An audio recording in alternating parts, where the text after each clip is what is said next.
Check 1, 2. Is this on?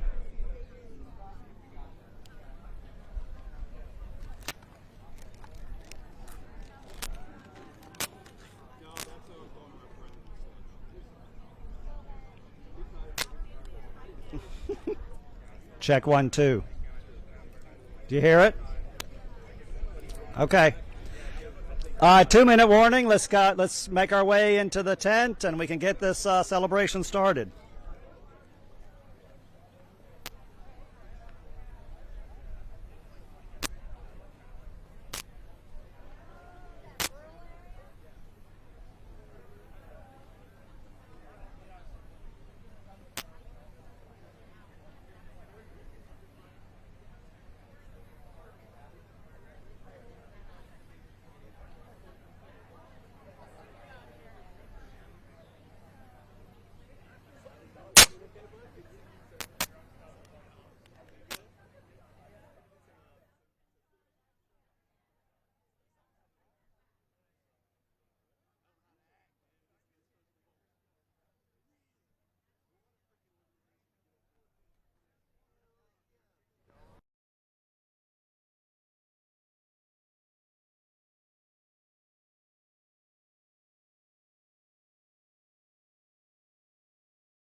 All right.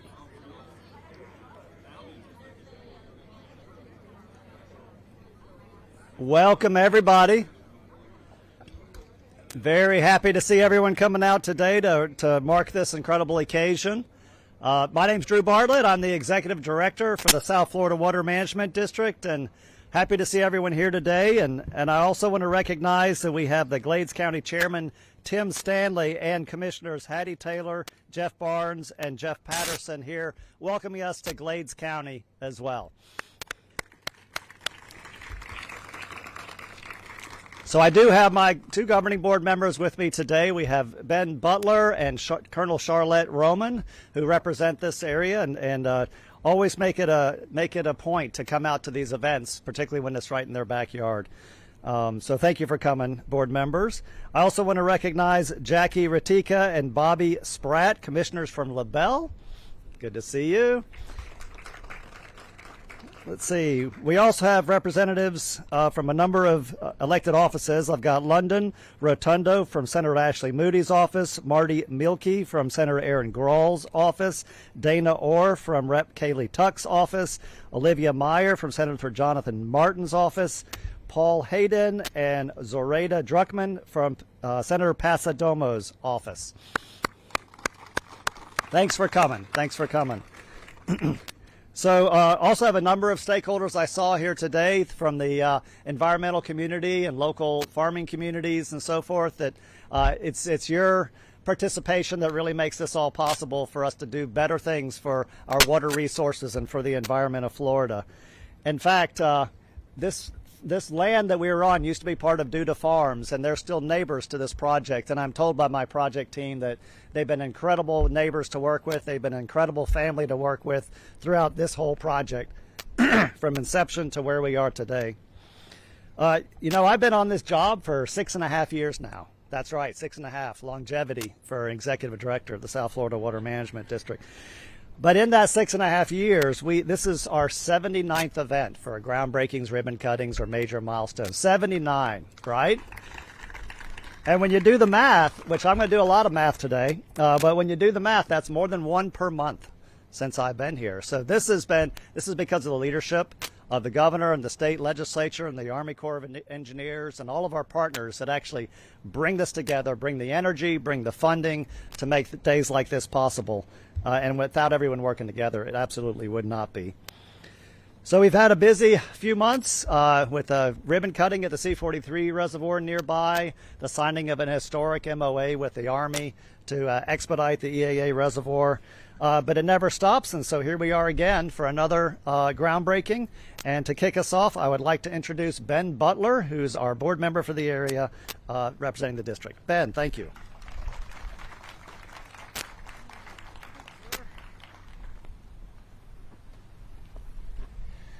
Well, thank you, Director Bartlett. And again, as Drew said, thank you to everybody who came out today for another important groundbreaking. Again, 79 groundbreaking, ribbon cuttings, major milestones, right? Major milestones. That has been a lot in the last 6.5 years.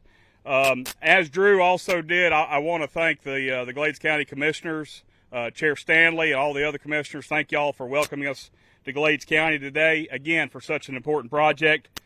Drew said it. I want to say it too. Colonel Roman, it is great to serve along Colonel Charlotte Roman on the governing board, again, representing, both of us representing Glades County.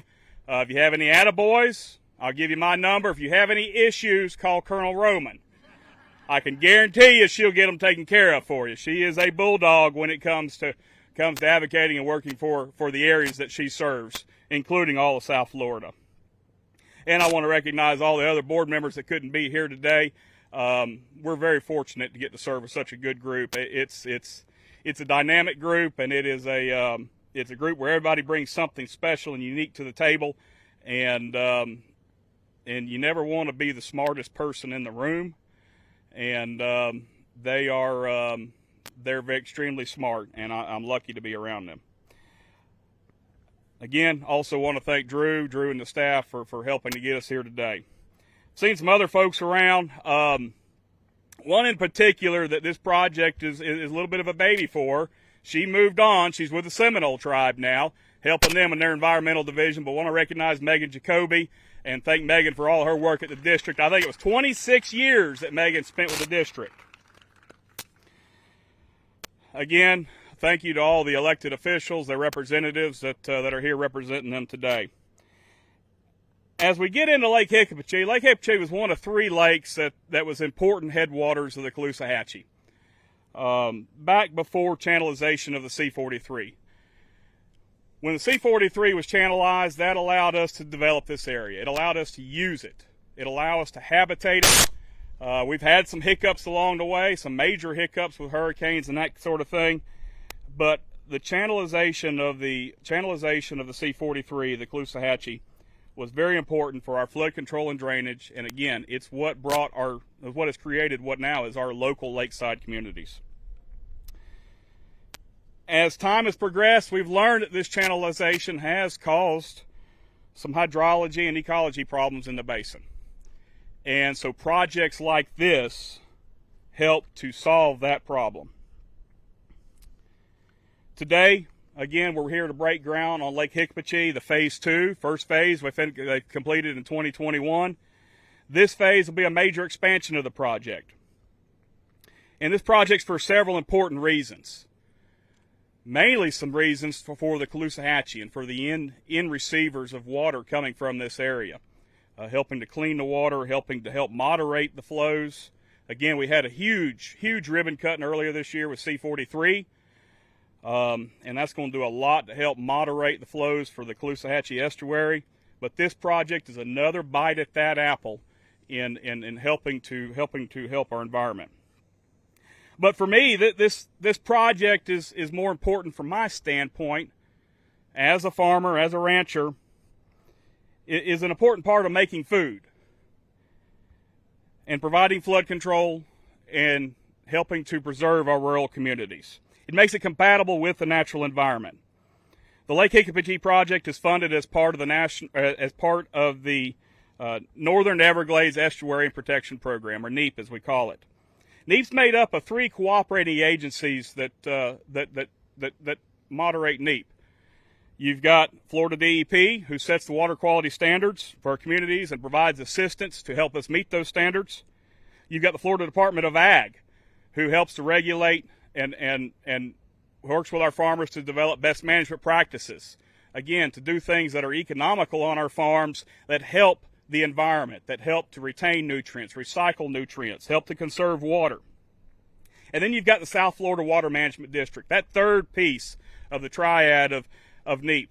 And the South Florida Water Management District, on one hand, collects the water quality data, analyzes it, and provides it for everybody to see. But the other big part that the Water Management District does are these regional projects. And for me as a farmer, knowing that my BMPs that I do on my farm help to reduce nutrients historically leaving my farm, this regional project is the polisher of my BMPs on my farm. It's what allows me to continue farm, to continue to be economical in my pursuits. So it is exciting for me, as well as I see a bunch of other farmers and ranchers in the audience today. It's exciting for me to help kick off one of these projects that allows our farming operations to stay compatible with the environment, to stay in this area, and be good stewards of our land. I've mentioned that 2025 has been a big year for the Water Management District. You know, when you talk about 79 projects? 79, I'm going to keep inflating. We'll be 84 by the time this thing's over. But 79 projects over 6 years, that is just a drumbeat of more than one a month. We mentioned the C-43 reservoir, and that was an absolute big one. The other big one, if I didn't mention it today, our fellow board member, currently Alligator Ron, Mr. Bergeron, would be upset if I didn't talk about the Blue Shanty. And expediting those flows, uncorking the Tamiami Trail and getting flows from here all the way down through Everglades with the uncorking and groundbreaking of the Blue Shanty Flowway. Again, I want to thank our local communities, and it's hard for us to talk about local communities without talking about Lake Okeechobee. So if you hear me for a minute, I just want to touch on a couple things with Lake Okeechobee, because that's more our lifeblood in the rural part of the state here. This last year, the Army Corps of Engineers, with the new lake schedule, implemented recovery mode on Lake Okeechobee. We all know that the new lake schedule provided many benefits for all kinds of stakeholders except one particular stakeholder, and that was the ecology of Lake Okeechobee. So in order to combat that, the Army Corps put into the plan the recovery mode. Well, this year, their first year, it tripped that recovery mode, and it was certainly needed for Lake Okeechobee. Submerged aquatic vegetation in the lake, which is so healthy that the quality of the lake had diminished to below 3,000 acres. This year, after implementing the recovery mode, we've got well over 28,000 acres of submerged aquatic vegetation that has come roaring back in Lake Okeechobee.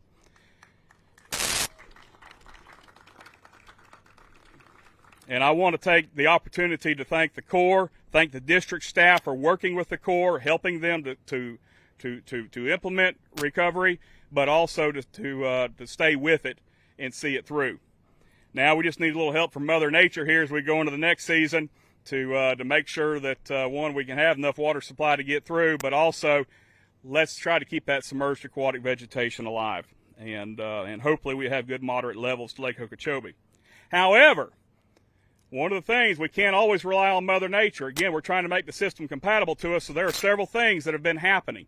The district has worked to plant additional plants in the lake. They've worked on planting bulrush in cooperation with FWC. They've planted bulrush. They've planted eelgrass and some other varieties to help Lake Okeechobee thrive. In addition, we've got additional water storage happening north of the lake. Just this last year, the district, through an expedited process, and Drew, thank you for you and your staff, getting that through and getting that report to the Corps for the Lake Okeechobee Component A Reservoir. Again, going to be a major storage project north of Lake Okeechobee, 240,000 or 200,000 acre feet of storage. That coupled with the aquifer storage and recovery, so storing water below ground, is going to help to moderate the levels of Lake Okeechobee anywhere from 6 to 8 inches every year. And that is important when we talk about the health of Lake Okeechobee, trying to keep this submerged aquatic vegetation alive. That is a very important part. Finally, the final piece that's happening, and there's a lot of other pieces, but the final that I'm going to recognize today has been the partnership of the district and the state with our ranches, with our landowners in dispersed water management projects, paying for these services, ecosystem services that our ranches are storing water on their property. Again, that additional storage helps the system, helps water recharge, helps to moderate the flows coming into Lake Okeechobee. Again, so many other projects, but I'm going to leave it at there today. I want to give a special thank you to district staff. Megan, we'll call it Megan, you and your team. We getting this phase 2 to this process, getting to the groundbreaking. This is exciting to see. Again, I can't forget the major mission of the Water Management District is flood control, water supply, and environmental restoration. But I want to thank all of the district staff for everything they do daily to help complete that mission. Look forward to shoveling some dirt here and seeing the results of this project in just a couple of years. Good job, Drew.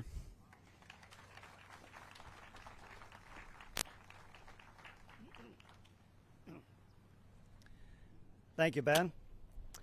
So if you've seen me at these events, you know that I kind of come up with sort of facts, interesting, fun facts to kind of help put the size of these projects in perspective. And so what we have is a 3,000 acre project off to my left here that is going to basically be an impoundment to hold water. And in order to build that impoundment, we're going to have to move 3 million cubic yards of earth. 3 million cubic yards of earth. I can't get my head around what that means, so I started doing some calculations. That is 300,000 dump truck loads. Now, I spread gravel on my driveway, and my little Toyota Tacoma can only take half a yard.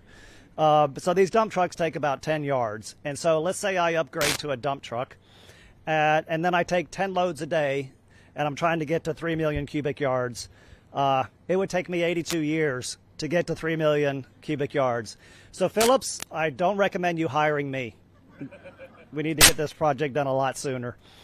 So that's how big this is. That's a lot of dirt to move. And we couldn't move it without a great partnership with Florida Department of Environmental Protection, who fights for the water quality in the state and fights for making sure that the funding stream continues to build projects like this. And I want to thank Adam Blaylock for coming up and speaking.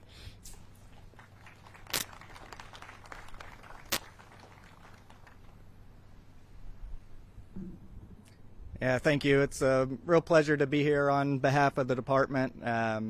Over to date, the department's been able to fund roughly $60 million for this project. And as we've heard others say, that wouldn't be possible without the support of the governor and the legislature. And as we move into upcoming session, hopeful that we'll see that continued funding support, because as Ben mentioned, there's a lot more projects needing to be done, and they're really important projects to the ecology of the region, both for the estuaries and the greater Everglades. And these regional projects really are very important when we're looking at water quality. We've recently updated our basin management action plans for the Caloosahatchee and Lake O and St. Lucie estuaries, and being able to have these regional projects will really start moving the needle for those kind of local basin offsets for nutrient reduction. And being able to see this project in phase 2 coming and doing the groundbreaking when all is completed,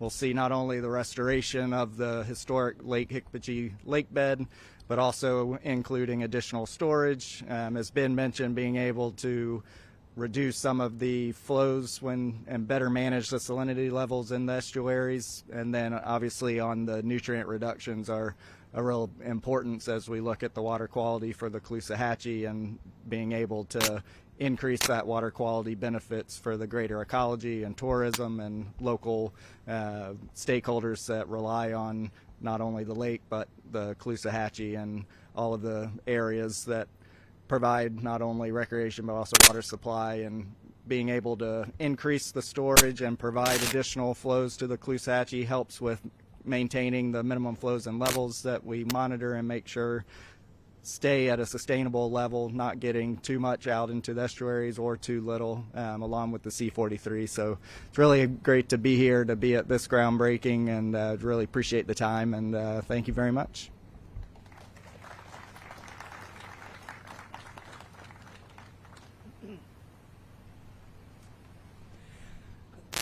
So this project stores 9,300 acre-feet of water within the berm once it's constructed.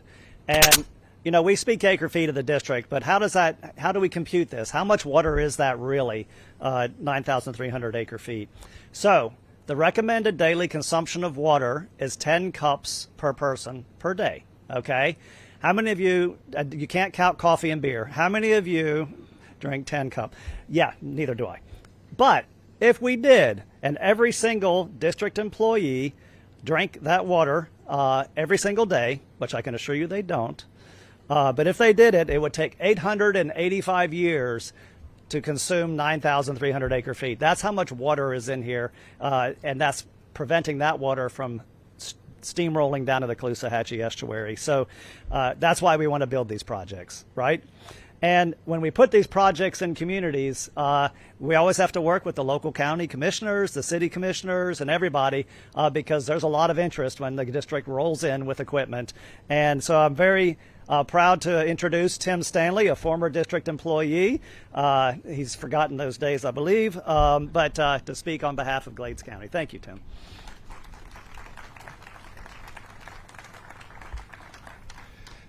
Very much that I could say that hasn't already been said from Drew and the rest of the speakers, but Glades County is proud to be part of this project. We're a big agriculture county, and this is part of our donation to help clean up the phosphorus and the stuff that's from our farms. But I would one thing I want to remember is that Kimberly Clements from the Glades County School Board's here too. I want to be sure we acknowledge her. But no, these plans, like I say, I worked for water management for 38 years in the pump stations divisions, and back, I don't remember when SERP first came in, but they had projects all over the table, and I don't know how many pump stations I reviewed over those years, and they sat on the shelf until these last 6 years, I think, and now they're finally becoming to fruition. But it's good to see things that are going to help, like Lee County with their water when it leaves here, and the estuary and everything else. But one thing that this county really is striving is to get Lake Okeechobee itself cleaned up. I mean, here we're spending all this money cleaning up water that's coming out of Lake Okeechobee, but one day we got to look at the big goose itself and try to figure out some way of cleaning up the muck that's in there, because that's the lifeblood of everybody around this heartland right here, the Lake Okeechobee. We don't have Lake Okeechobee, we're done. But I think this project will be great. I think that I'm going to work with them for recreational aspects. Hopefully they will put us all kinds of duck hunting and frogging and everything else in here. But at least we'll make something out of the deal. But I know this land was all, in the beginning, was due to, it was under, most of it was under Kane. But so, you know, my constituents say, well, you're taking jobs away when you do this and do that. But I've worked on a couple SDAs, the one in Okeechobee, but there's a lot of jobs that are created from this. These levees all have to be mowed, and there's maintenance that has to be done. So it's probably a push as far as the money. I mean, you're not getting the money in for the cane itself, but look at the environmental, you know, the aspects that we're getting out of that. So I just want to say welcome everybody here, and I'm glad you came to Glades County. Don't forget to come back, and maybe one day we'll have a hotel you can spend the night. Thank you.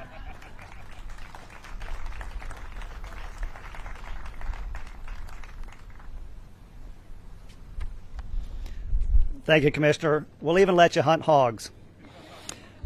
So the pump stations we build, so there's going to be a pump station built associated with this reservoir, and it is 375 CFS, and so that's cubic feet per second. So that's going to be able to pump a lot of water. But how do you get your head around 375 CFS, right? I don't know. So that converts to 242 million gallons per day. So how many people would it take to drink 10 cups every day to meet that goal? And it would take 387 million people to drink 10 cups a day to meet that volume, and there's not that many people in the United States, right? So we'll have to do some recruiting. Anyway, this wouldn't be possible without all the folks advocating for our environmental resources, and we have a local here, Paul Gray with Audubon, who's happy to speak on behalf of the environmental community who really supports all these projects. Thank you, Paul.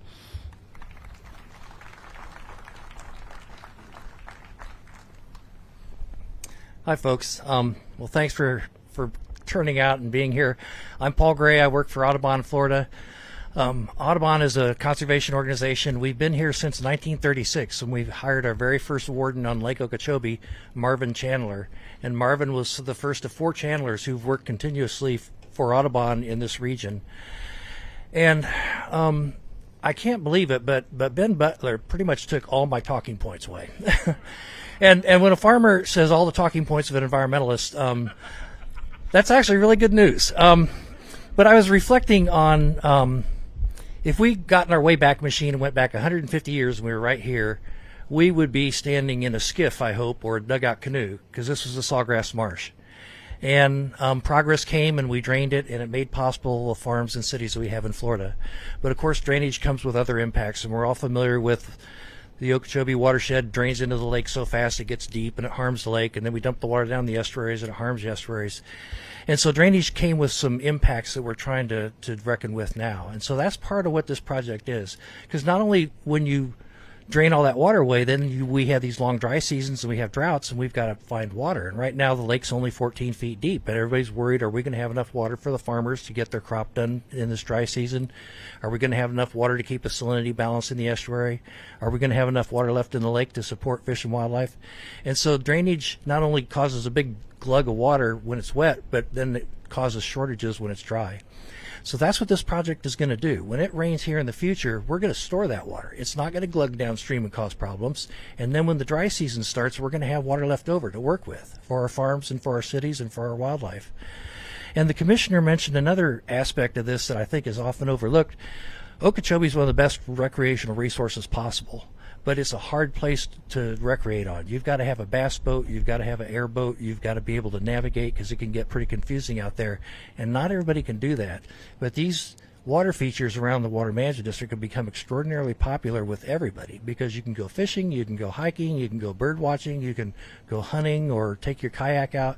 And so this is going to be one more amenity for this region. So we're really happy with this project. We really support the agencies. You know, we got the big honking reservoirs, which are in the major travel ways of the watershed or the water management infrastructure, but this is part of the watershed restoration, and these types of projects all over the place, the other 78 projects that Drew's been doing, are going to help make our watersheds more resilient and more manageable in the future for water resources. So thank you very much. We're really supportive.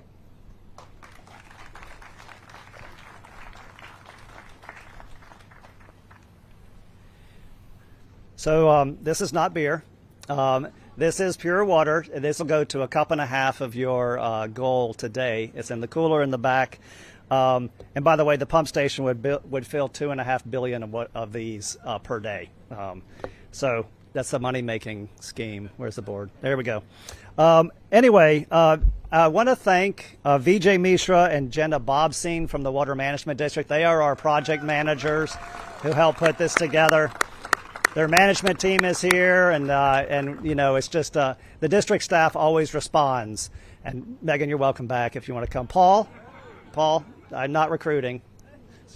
Paul Backhouse is here from the Seminole tribe as well. So anyway, what I'd like to do is get the Glades County Commissioners, the LaBelle City Commissioners, and the board members and the speakers up here, and we're going to do a shovel here, and it'll be a lot of fun. Thank you for coming, everybody.